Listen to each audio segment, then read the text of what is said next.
Hi, this is Shay with Truxas Sales, here today looking at 2012 Mack with the 18-foot load lane dump body from Haul Lane Manufacturing.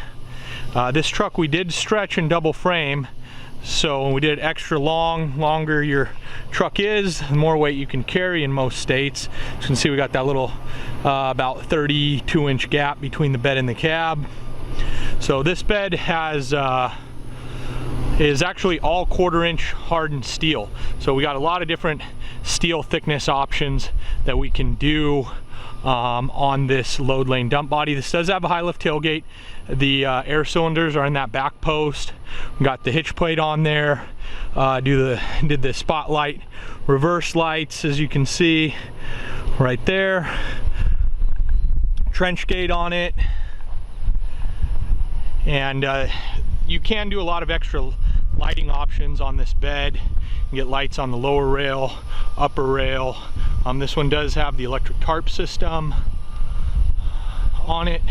Up top there, Hendrickson steerable lift axle, super single tires on there as well, save some weight. We also did the upgraded front suspension with the Yokohama 315 tires.